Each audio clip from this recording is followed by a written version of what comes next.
Hello and welcome to Channel's Book Club. I am Olakunle Kasumo. Thank you for joining us. 2017 has been a superb year in the world of literature. So many great books were published, important awards won, and interesting book events organized successfully. It has been exciting for us to be a part of some of them, and we are eagerly looking forward to what next year holds. Talking about books published, next week we'll be showing you our much anticipated top 20 Nigerian books for 2017.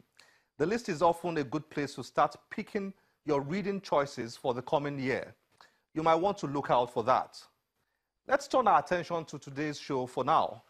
Some people focus on the sciences, some on the arts, but there is a rare breed of gifted people who are able to walk the path in between. One part of them is science. The other part is constantly pulled into the world of literature and the arts. Later in this episode, we'll show you a report that introduces one of such men to you. But let's get started with an event that hosted a woman who is on a mission to empower the girl child, teach leadership, and generally inspire people to be the best they can be. She is Seun Olotuoke, author of this book titled Supergirl to Superwoman, an instructional book that is about raising female leaders. At a recently organized event in Lagos, she was engaged in a question and answer session by guests keen on knowing more about her book and the thoughts behind the ideas she shares. Enjoy this. Ladies and gentlemen, I'm happy to have in our company today a distinguished author in the person of Seun Olotuoke. I would like you all to give her a round of applause. And I'd like to know a little bit about you. What informed the choice of this book? Thank you so much, Suleiman. And thank you, everyone. I started a journey a few years ago, actually, of becoming a leadership coach. I've been in several leadership positions, and I knew that being in those situations, most of the time I had to become manly to be able to get my way, you know. And I'm thinking, if I have such issues becoming a female in leadership, I'm having to push through so many barriers, what's going to happen to my daughter? So I went to the market because they call me bookworm, and I love being a bookworm. I read a lot. So I went to the marketplace to look for books that could actually start leadership with a very soft language that is understandable at a young age, that can start forming my girls. So she won't have to push through things like I had to. And because there's something about women being in leadership that's different. Like, I'm a mom. And there's a soft side of me that cares about the people. I should be able to use that in leadership. I won't have to force my way through things to happen. So I was looking for that book, and I looked at like most of the books that I've read on leadership refer to leaders as the he. You know, I'm a John Maxwell team member. I coach using his principles. And we know how John Maxwell writes. That's and right. Most things that talks about leadership is he. Him. Him. And I was like, okay, let me just look for something that could start on the girl side of things. And what we're doing with girls in the UK is build up that confidence, the self-esteem, to know that you can have a life that you want, design it, and go for it. So I'm going to try and get to the heart of the matter. If you wanted to share anything with this audience, what are the 3 things you really like to leave them with? The first thing is, you can be all that you want to be. Okay. See, there's nothing stopping you. I've gone through several challenges. I've had to push through walls because I know there's an answer there.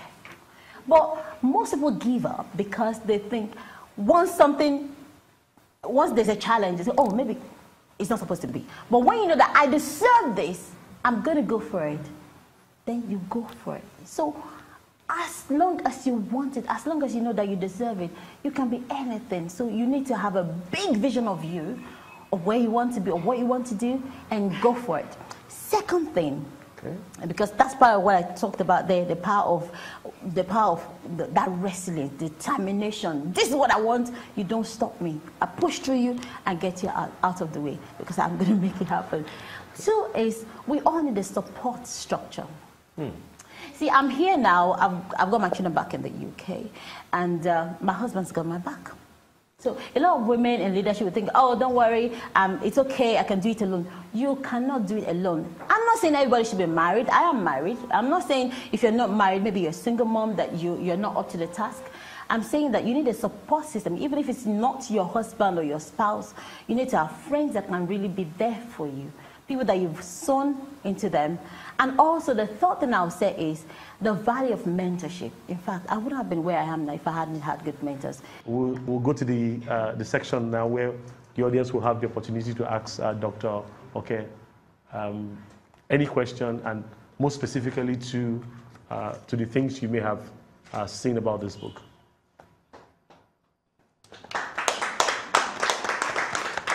Yes. Anybody want to go? Yes? My name is Oluwatoyin Idrosimiete. I have a concern, you know, especially about children, young upcoming women, ladies.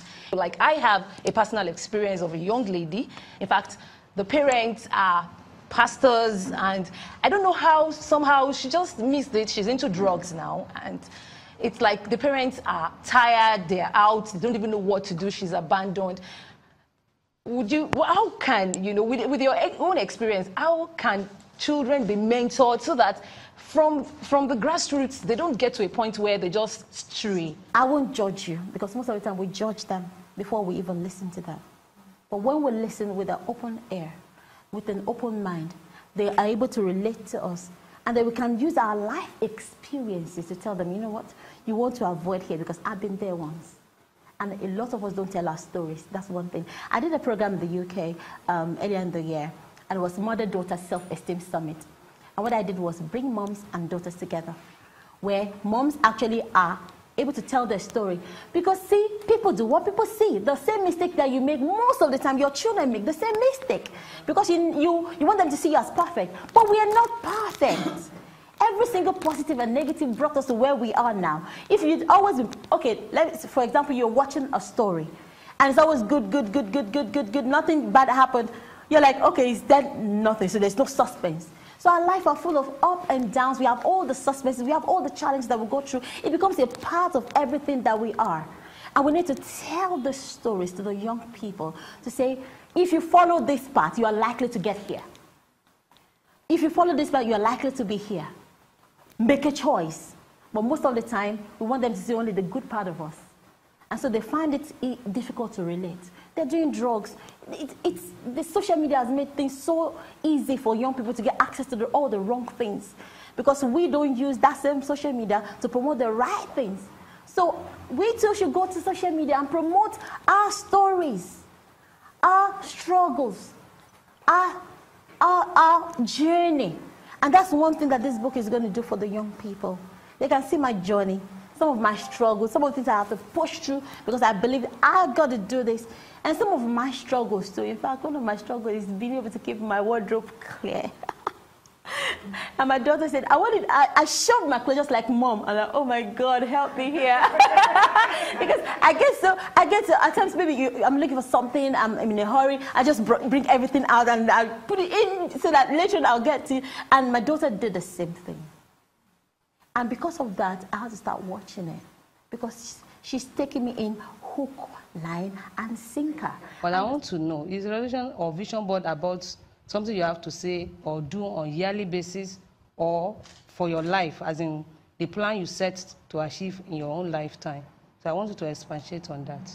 A vision board is something that represents where you're going. So you could have one for the lifetime, you could have one for the year, you could have one for occasions. So let's say, for example, there's Christmas coming up now, and you need to create a vision for your Christmas. This is okay. Maybe this Christmas we're going to a resort center to have a nice time with the family. Well, so you have it on the board where you're going. You could actually have a picture, cut it out of that place, or the sort of Christmas tree that you're going to put up. You actually go into your vision boards are so vivid. So you have one for the lifetime, you have some for each year, you have some for occasions, and those are also in here, how you can create your vision board. That's one thing that I've also written here. So you can go step by step what it takes for you to develop. But every single person should have a vision board because it pushes you to the next level. It pushes you to know what you want. And when you know that you're slowing down, you look at that vision, oh, I've not achieved this.